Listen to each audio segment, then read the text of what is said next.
অক্টোবরের মধ্যে জুলাই হত্যাকাণ্ডের ৩-৪টি মামলার রায়ের সম্ভাবনা। এক সপ্তাহে প্রত্যাহার হচ্ছে ১,২১৪টি রাজনৈতিক মামলা, জানালেন আইন উপদেষ্টা। গাজীপুরের সাবেক মন্ত্রীর আত্মীয়সহ গ্রেফতার ১০৭।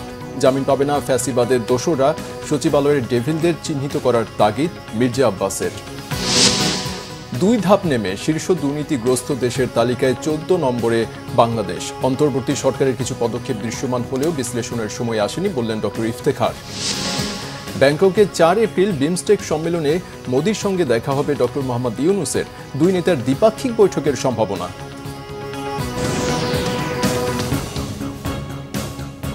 দেখছিলেন গ্রাম সিমেন্ট সংবাদ শিরোনাম।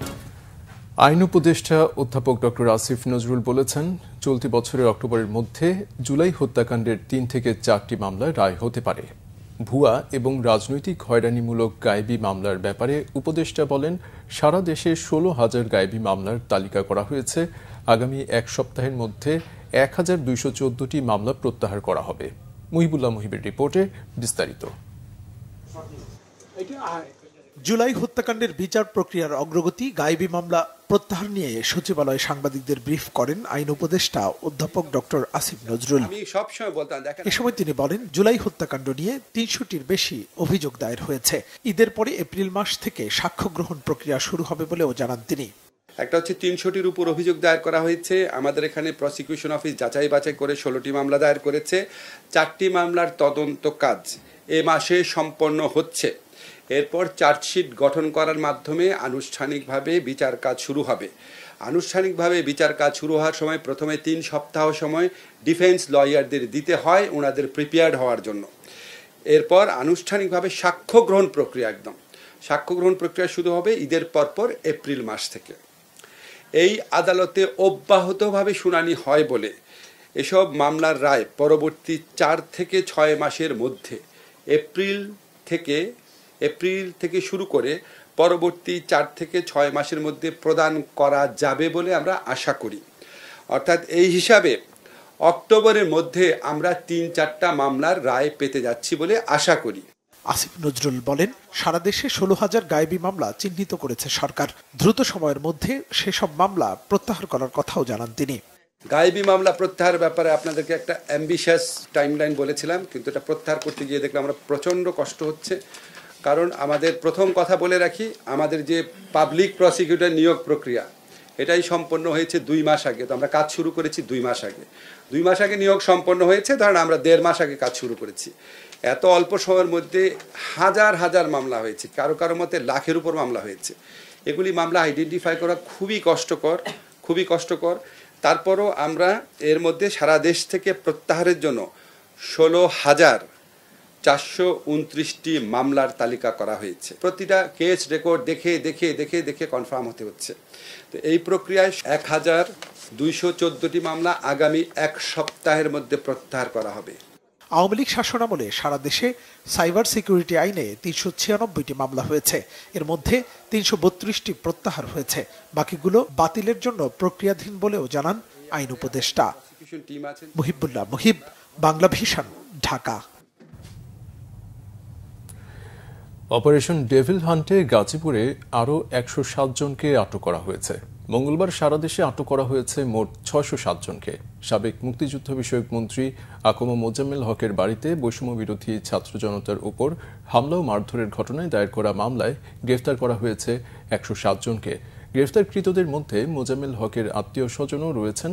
গাজীপুর সদর থানার ওসি মোহাম্মদ মেহেদী হাসান জানান, মহানগর পুলিশের বিভিন্ন টিম ছাত্র জনতার উপর হামলার ঘটনাটিকে অত্যন্ত গুরুত্ব দিয়ে তদন্ত করছে। একই সাথে ঘটনার সাথে জড়িত ও পলাতক আসামিদের অপারেশন ডেভিল হান্টের অধীনে গ্রেপ্তারের চেষ্টা অব্যাহত রয়েছে।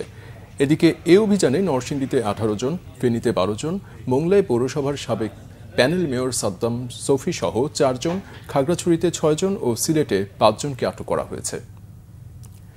কোনো সন্ত্রাসী বা ফ্যাসিবাদের দোসর যেন জামিন না পায়, এ বিষয়ে সবাইকে সতর্ক থাকার আহ্বান জানিয়েছেন স্বরাষ্ট্র উপদেষ্টা অবসরপ্রাপ্ত লেফটেন্যান্ট জেনারেল মোহাম্মদ জাহাঙ্গীর আলম চৌধুরী। এদিকে আইন উপদেষ্টা আসিফ নজরুল জানান, পতিত সরকার দেশকে অস্থিতিশীল করার জন্য লাখ লাখ টাকা খরচ করছে। মঙ্গলবার সকালে রাজধানীর রাজারবাগে স্বরাষ্ট্র মন্ত্রণালয়ের এক কর্মশালায় এসব কথা বলেন উপদেষ্টারা। আরও জানাচ্ছেন দীপন দেওয়ান। দেশের পরিবর্তিত পরিস্থিতিতে মানবাধিকার ও পরিবেশের উপর গুরুত্বসহ আইন প্রয়োগ বিষয়ক কর্মশালার আয়োজন করে স্বরাষ্ট্র মন্ত্রণালয়। এতে অংশ নেন ৩০০ পুলিশ কর্মকর্তা। উপস্থিত হন স্বরাষ্ট্র, আইন এবং গৃহায়ন ও গণপূর্ত উপদেষ্টা। অতিথির বক্তব্যে গণপূর্ত উপদেষ্টা জানান, এই দেশে গুম এবং বিচার বহির্ভূত হত্যা যেন আর না হয়। শুধু আইন শৃঙ্খলা বললেই তো আর হবে না যে আইন শৃঙ্খলা রক্ষাকারী প্রতিষ্ঠানের সংস্কার দরকার, ব্যাপকভাবে দরকার বিচার বিভাগের, ব্যাপকভাবে দরকার প্রশাসনের, সমস্ত সেক্টরেই সংস্কারের দরকার। কারণ সমস্ত সেক্টরকে ধ্বংস করে দেওয়া হয়েছে। কোনো অবস্থায় গুমের মতো কোনো ঘটনা না ঘটে, যেন বিচার বহির্ভূত হত্যাকাণ্ড না ঘটে, আইনের আওতায় এনে শাস্তি দেওয়ার ব্যবস্থা যেন ঠিক মতো হয়, আদালতগুলো যেন ঠিকভাবে ফাংশনাল হয়।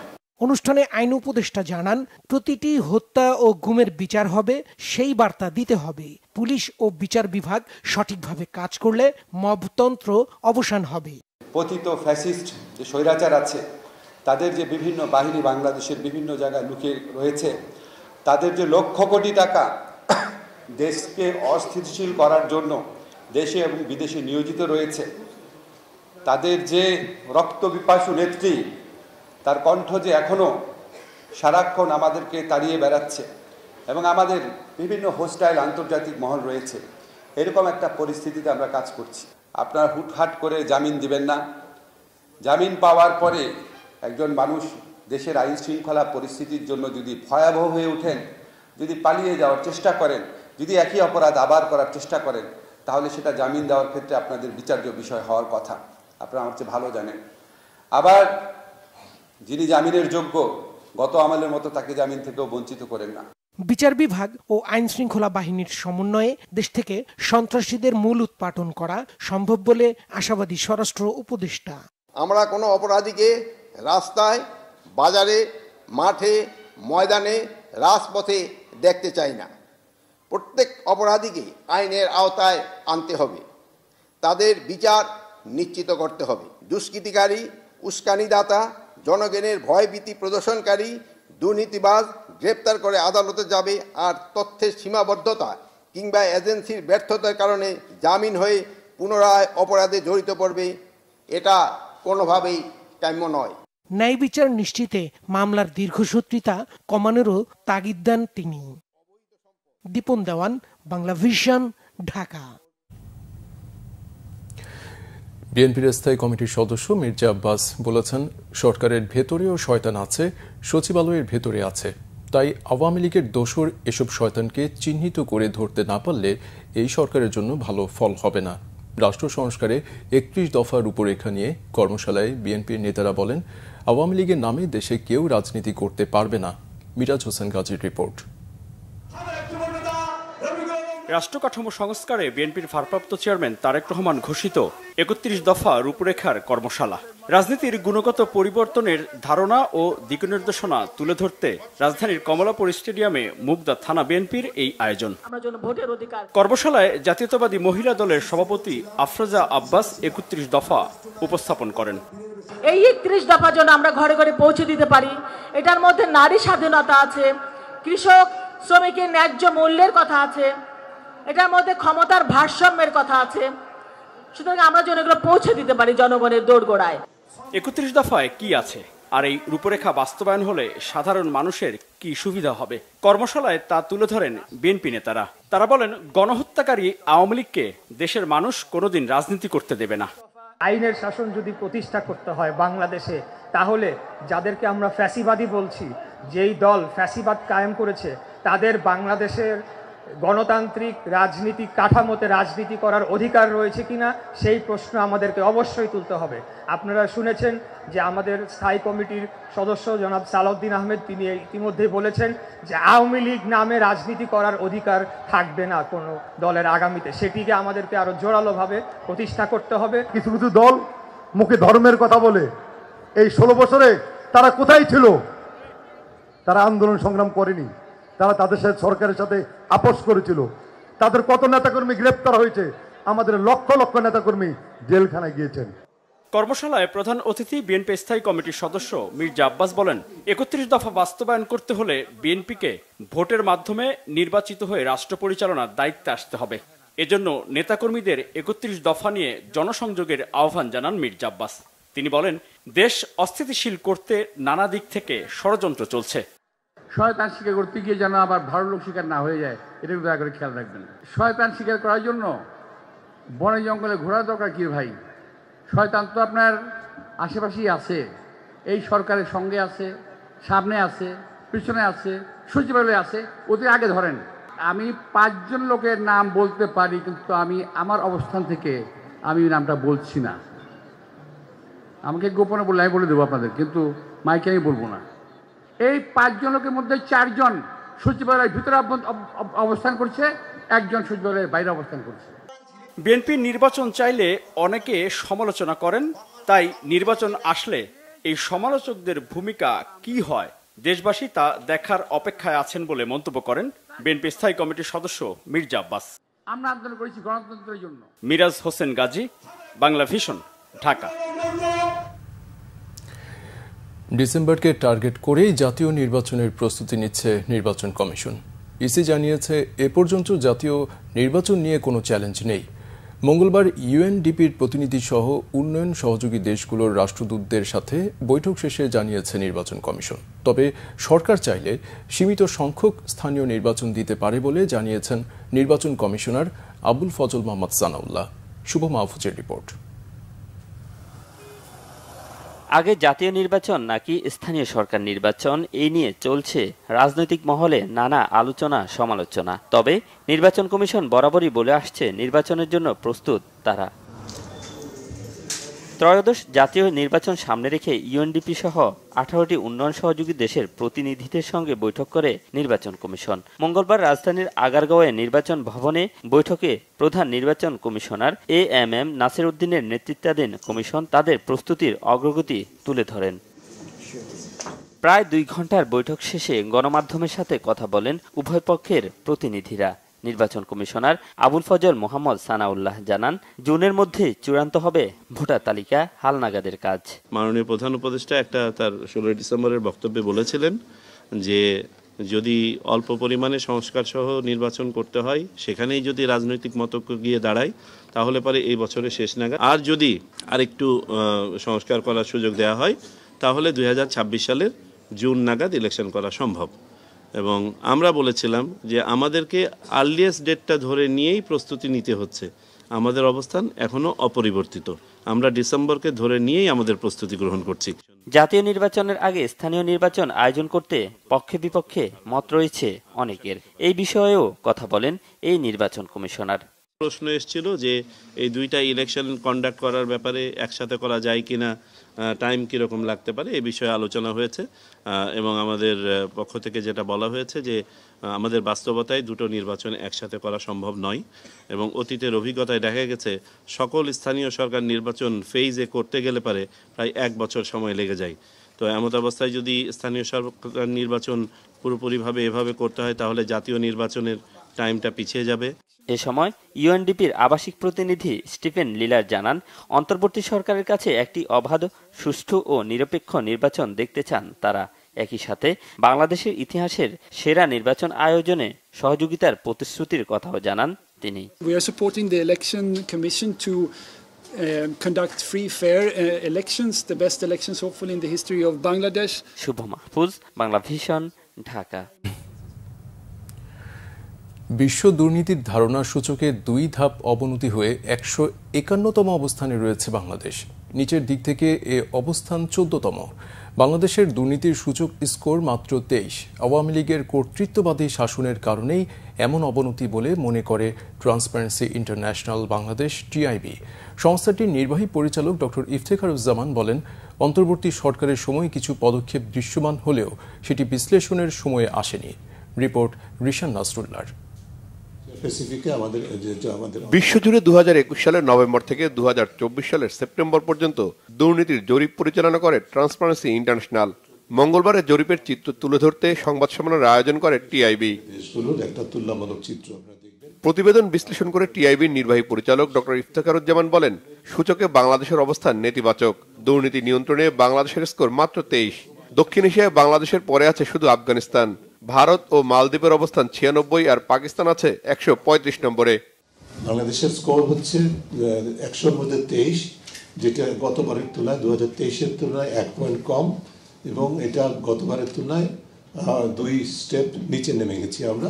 আমাদের অবস্থান 151, 23 স্কোর করে, এবং নিচের দিক থেকে 14তম নিচের দিক থেকে। আওয়ামী লীগের স্বৈরতান্ত্রিক শাসন ও কাঠামোগত দুর্বলতায় দেশের দুর্নীতির সূচকে অবনতি হয়েছে বলে মন্তব্য করেন টিআইবির নির্বাহী পরিচালক।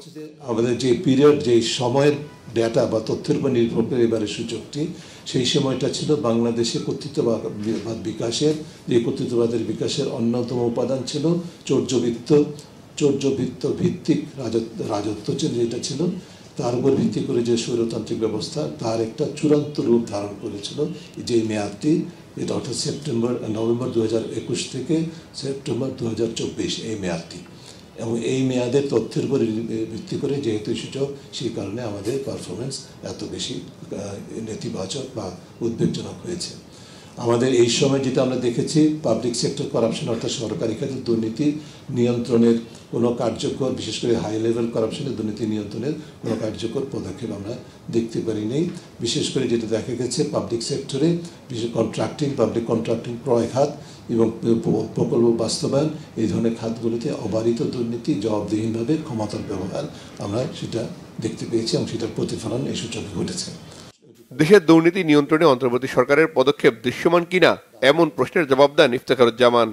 এখানে যে মেয়াদটা ছিল, মেয়াদটা হচ্ছে সেপ্টেম্বর 2024 পর্যন্ত। তখনই কিন্তু আমরা দেখেছি, আপনারা প্রতিবেদন করেছেন, সারা দেশে বিভিন্নভাবে দখলবাজি, চাঁদাবাজি ইত্যাদি অব্যাহত ছিল, বা কোনো কোনো ক্ষেত্রে ব্যাপকতর হয়েছে। সেটার প্রতিফলন ঘটে থাকতে পারে। এটা দ্বিতীয় যে বিষয়টা, সেটা হচ্ছে যে আপনার যেটা প্রতিষ্ঠানগুলো কার্যকর ভূমিকা পালন করতে পারছে কিনা, এই বিশ্লেষণটা এখনো টু আর্লি। তবে আমরা যেটা মনে করছি, দুদক আগের তুলনায় সক্রিয় এবং বলবো যে চেষ্টা করছে যে তার দায়িত্বটা কার্যকরভাবে পালন করার জন্য। প্রকাশিত প্রতিবেদন অনুযায়ী বাংলাদেশ থেকে যেসব দেশে টাকা পাচার হয়েছে, সেসব দেশের সূচকের ইতিবাচক পরিবর্তন হয়েছে। স্কোরের দিক থেকে দুর্নীতি নিয়ন্ত্রণে সবার উপরে ডেনমার্ক। কোন দেশগুলোতে যাচ্ছে? রিশান নাসরুল্লাহ, বাংলা ভিশন, ঢাকা। মানবিক সাহায্য সহ গুরুত্বপূর্ণ প্রকল্প এবং সরকারের সংস্কার কার্যক্রমে সাহায্য সহযোগিতা অব্যাহত রাখতে যুক্তরাষ্ট্রের প্রতি আহ্বান জানিয়েছেন প্রধান উপদেষ্টা ড. মোহাম্মদ ইউনূস। মঙ্গলবার রাষ্ট্রীয় অতিথি ভবন যমুনায় যুক্তরাষ্ট্রের charge d'affaires Tracey Jacobson প্রধান উপদেষ্টার সাথে দেখা করতে গেলে তিনি এ আহ্বান জানান। এ সময় ইউএস এইডের সাহায্য বন্ধ হয়ে যাওয়া, রোহিঙ্গা সমস্যা, অভিবাসন ও দেশের আইন শৃঙ্খলা পরিস্থিতি নিয়ে আলাপ হয়। প্রধান উপদেষ্টা রাজনৈতিক দলগুলোর মধ্যে ঐক্যমত্য প্রতিষ্ঠায় তার সরকারের উদ্যোগের কথা উল্লেখ করেন। চলমান ডেভিল হান্ট অপারেশন নিয়ে কথা বলেন এই মার্কিন কূটনীতিক। যৌথ বাহিনীর চলমান অভিযানে যে কোনো মূল্যে মানবাধিকার সংশ্লিষ্ট বিষয়গুলো মেনে চলার আশ্বাস দেন ড. ইউনূস। থাইল্যান্ডের রাজধানী ব্যাংককে আগামী 4 এপ্রিল আঞ্চলিক সংস্থা বিমস্টেকের শীর্ষ সম্মেলনে প্রধান উপদেষ্টা ড. মোহাম্মদ ইউনূস যোগ দেবেন, বিষয়টি নিশ্চিত করেছেন সংস্থাটির মহাসচিব ইন্দ্রমণি পান্ডে। শীর্ষ বৈঠককালে প্রধান উপদেষ্টা ড. মোহাম্মদ ইউনূস ও ভারতের প্রধানমন্ত্রী নরেন্দ্র মোদীর সাক্ষাৎ হবে বলে জানিয়েছেন তিনি। কূটনৈতিক সূত্রগুলো তাদের পক্ষে দ্বিপক্ষীয় বৈঠক হওয়ার কথা বললেও তা নিশ্চিত করেননি বিমস্টেক মহাসচিব। রিপোর্ট করছেন ইমরুল কায়েস। ছাত্র জনতার গণ অভ্যুত্থানে পতনের পর গেল বছর 5 আগস্ট পালিয়ে ভারতে আশ্রয় নেন সাবেক স্বৈরাচারী প্রধানমন্ত্রী শেখ হাসিনা। সেখানে থেকেই তিনি বিভিন্ন সময় বক্তৃতা বিবৃতি দিয়েছেন। তার বক্তব্যের জেরে ঢাকা ও দিল্লির পাল্টাপাল্টি রাষ্ট্রদূত তলবে পরিস্থিতির অবনতি ঘটে। দুদেশের সম্পর্কের এমন টানাপোড়েন দূর করতে বাংলাদেশ ও ভারতের সরকার প্রধানের সরাসরি বৈঠক কার্যকরী উপায় হতে পারে বলে মনে করছেন বিশ্লেষকরা। আগামী 4 এপ্রিলে ব্যাংককে বিমস্টেক সম্মেলনে 2 শীর্ষ নেতার দেখা হবে বলে ইঙ্গিত দিয়েছেন সংস্থাটির মহাসচিব ইন্দ্রমণি পান্ডে। কূটনৈতিক সাংবাদিকদের সংগঠন ডিক্যাপ সদস্যদের সাথে মতবিনিময়ে তিনি জানান, সংস্থাটির সদস্য দেশগুলোর সরকার প্রধানরা বৈঠকে যোগ দেবেন। 6th BIMSTEC summit is scheduled on 4th April. 4 April ব্যাংককে বিমস্টেকের শীর্ষ বৈঠকে প্রধান উপদেষ্টা ডক্টর মোহাম্মদ ইউনূস যোগ দেবেন। 7 সদস্য দেশের সরকার প্রধানরা বৈঠকে অংশ নেবেন বলে নিশ্চিত করেছেন। শীর্ষ নেতাদের একে অপরের মধ্যে দেখা হবে, তবে সাইডলাইনে দ্বিপক্ষীয় বৈঠক তারা নিজের আলোচনা করে ঠিক করবেন, এটা আমাদের বিষয় না। অন্তর্বর্তী সরকারের সঙ্গে বিমস্টেক সহযোগিতার ভিত্তিতে কাজ করছে বলে জানান তিনি। Irrespective of the political changes in the member states. কোন দেশের অভ্যন্তরীণ রাজনৈতিক পরিবর্তন বিমস্টেকের বিষয় না, পরিবর্তনটা সেই দেশের মানুষের চয়েস। বাংলাদেশের অন্তর্বর্তী সরকারের সাথে বিমস্টেক কাজ করছে, বিমস্টেকের সফলতায় অন্তর্বর্তী সরকারও কাজ করছে, এক্ষেত্রে রাজনৈতিক পরিবর্তন কোনো প্রভাব ফেলবে না। For example, in New York on the sidelines. দেশগুলোর মধ্যে আঞ্চলিক সহযোগিতা বাড়ানো এবং এই অঞ্চলের মানুষের উন্নয়নে সংস্থাটি কাজ করছে বলে জানান মহাসচিব। ইমরুল কায়েস, বাংলা ভিশন, ঢাকা। সাংবাদিক দম্পতি সাগরটুনি হত্যাকাণ্ডের ঘটনায় আগামী 2 মার্চ চার্জশিট না দিলে কঠোর কর্মসূচির ঘোষণা দিয়েছে ঢাকা রিপোর্টার্স ইউনিটি। মঙ্গলবার ঢাকা রিপোর্টার্স ইউনিটির সামনে সাগরটুনি হত্যার প্রতিবাদ আয়োজিত সমাবেশে এ ঘোষণা দেন সংগঠনটির সভাপতি আবু সালে আকন। সাংবাদিক দম্পতি হত্যার বিচার দাবিতে আজ স্বরাষ্ট্র মন্ত্রণালয়ের স্বরাষ্ট্র উপদেষ্টাকে স্মারকলিপি দেওয়ার কথাও জানান ঢাকা ভিত্তিক রিপোর্টারদের সংগঠনটি। এর আগে প্রতিবাদ সমাবেশে সাংবাদিকরা বলেন, আওয়ামী লীগ সরকার ফ্যাসিস্ট ছিল, তার প্রমাণ হচ্ছে এই হত্যার বিচারকে তারা ভিন্ন খাতে প্রবাহিত করেছে। এই হত্যাকাণ্ডের সঙ্গে জড়িতরা যতই ক্ষমতাবান হোক না কেন, তাদেরকে বিচারের মুখোমুখি করার কথাও বলেন বক্তারা। জুলাই আগস্ট হত্যা মামলায় ঢাকা উত্তর সিটি কর্পোরেশনের সাবেক মেয়র আতিকুল ইসলাম সহ 6 জনকে 17 ফেব্রুয়ারি হাজির করার নির্দেশ দিয়েছে আন্তর্জাতিক অপরাধ ট্রাইব্যুনাল। মঙ্গলবার প্রসিকিউশনের আবেদনের পরিপ্রেক্ষিতে বিচারপতি গোলাম মর্তুজা মজুমদারের নেতৃত্বে 3 সদস্যের ট্রাইব্যুনাল এই আদেশ দেন। মামলার অন্য আসামিরা হলেন উত্তরা পূর্ব থানা আওয়ামী লীগের শিক্ষা বিষয়ক সম্পাদক মোহাম্মদ শাহিনুর মিয়া, উত্তরা পশ্চিম থানা আওয়ামী লীগের সভাপতি মনোয়ার ইসলাম চৌধুরী রবিন, গাজীপুর মহানগর আওয়ামী লীগের সাংগঠনিক সম্পাদক আবদুল্লাহ আল মামুন মণ্ডল, উত্তরা 6 নম্বর সেক্টর আওয়ামী লীগের সভাপতি মোহাম্মদ বশির উদ্দিন ও মহানগর উত্তরের 1 নম্বর ওয়ার্ড যুবলীগ সভাপতি দেলোয়ার হোসেন রুবেল। একই মামলায় পুলিশের এক ঊর্ধ্বতন কর্মকর্তার বিরুদ্ধে গ্রেপ্তারি পরোয়ানা জারি করেছে ট্রাইব্যুনাল, যিনি জুলাই আগস্টে ওই এলাকার দায়িত্বে ছিলেন। এদিকে গ্রেপ্তার হওয়া পুলিশ কনস্টেবল হোসেন আলীকে জিজ্ঞাসাবাদের জন্য 1 দিনের রিমান্ড মঞ্জুর করা হয়েছে। জ্ঞাত আয় বহির্ভূত সম্পদ অর্জনের অভিযোগে সাবেক শিল্প প্রতিমন্ত্রী কামাল আহমেদ মজুমদার ও তার ছেলে শাহেদ আহমেদ মজুমদারের বিরুদ্ধে 2টি মামলা দায়ের করেছে দুর্নীতি দমন কমিশন দুদক। এছাড়া তার স্ত্রী শাহিদা কামালের নামে সম্পদের হিসাব দাখিলের আদেশ জারির সিদ্ধান্ত নিয়েছে দুদক।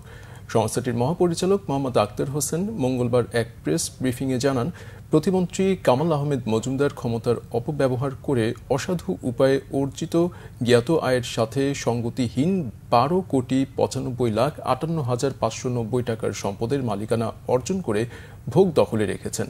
এছাড়াও তার নিজের ও প্রতিষ্ঠানের নামে বিভিন্ন ব্যাংকে 10টি হিসাবে মোট 296,03,05,968 টাকার সন্দেহজনক লেনদেন হয়েছে।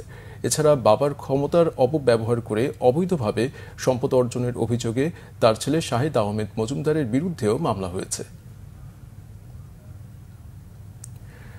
International university of business, agriculture and টেকনোলজির 8ম সমাবর্তন অনুষ্ঠিত হয়েছে। মঙ্গলবার এই বর্ণাঢ্য অনুষ্ঠানে স্নাতক ও স্নাতকোত্তর শিক্ষার্থীদের ডিগ্রি প্রদান করা হয়। সমাবর্তন অনুষ্ঠানের সভাপতিত্ব করেন পরিবেশ, বন ও জলবায়ু পরিবর্তন মন্ত্রণালয় এবং পানি সম্পদ মন্ত্রণালয়ের উপদেষ্টা সৈয়দা রিজওয়ানা হাসান। সমাবর্তন বক্তা হিসেবে উপস্থিত ছিলেন যুক্তরাজ্যের ইউনিভার্সিটি অফ পোর্টসমাউথের অধ্যাপক ট্যামসিন ব্র্যাডলি। অনুষ্ঠানের স্বাগত বক্তব্য দেন IUBATর উপাচার্য অধ্যাপক ডক্টর আব্দুর রব। কৃতিত্বপূর্ণ ফলাফল অর্জনকারী 3 জন স্নাতক ও স্নাতকোত্তর শিক্ষার্থীকে IUBATর প্রতিষ্ঠাতা মিয়ান স্বর্ণপদক প্রদান করা হয়। রিয়ানা আজাদ ও সঙ্গীতশিল্পী হাসান নয়ন অসাধারণ একাডেমিক কৃতিত্বের জন্য মিয়ান স্বর্ণপদক লাভ করেন। সমাপনী বক্তব্যে IUBATর কোষাধ্যক্ষ অধ্যাপক সেলিনা নার্গিস উপস্থিত সকলকে আন্তরিক কৃতজ্ঞতা জানান। সংবাদ শেষ করব ক্রাউন সিমেন্ট শিরোনামগুলো আরেকবার জানিয়ে দিন। অক্টোবরের মধ্যে জুলাই হত্যাকাণ্ডের 3-4টি মামলার রায়ের সম্ভাবনা, 1 সপ্তাহে প্রত্যাহার হচ্ছে 1214টি রাজনৈতিক মামলা, জানালেন আইন উপদেষ্টা। গাজীপুরে সাবেক মন্ত্রীর আত্মীয় সহ গ্রেফতার 107, জামিন পাবে না ফ্যাসিবাদের দোসরা, সচিবালয়ের ডেভিলদের চিহ্নিত করার তাগিদ মির্জা আব্বাসের। 2 ধাপ নেমে শীর্ষ দুর্নীতিগ্রস্ত দেশের তালিকার 14 নম্বরে বাংলাদেশ। অন্তর্বর্তী সরকারের কিছু পদক্ষেপ দৃশ্যমান হলেও বিশ্লেষণের সময় আসেনি বললেন ডক্টর ইফতেখার। ব্যাংককে 4 এপ্রিল বিমস্টেক সম্মেলনে মোদির সঙ্গে দেখা হবে ডক্টর মোহাম্মদ ইউনূসের। 2 নেতার দ্বিপাক্ষিক বৈঠকের সম্ভাবনা। এই ছিল এখনকার মতো। পরের সংবাদ সকাল 7:30টায়। এছাড়া বাংলা ভিশন সংবাদ ও সংবাদ সংশ্লিষ্ট অনুষ্ঠান দেখতে ভিজিট করুন www.bbnews24.com ও facebook.com/banglavisionnews-এ এবং সাবস্ক্রাইব করুন youtube.com/banglavisionnews। এতক্ষণ সাথে থাকায় ধন্যবাদ।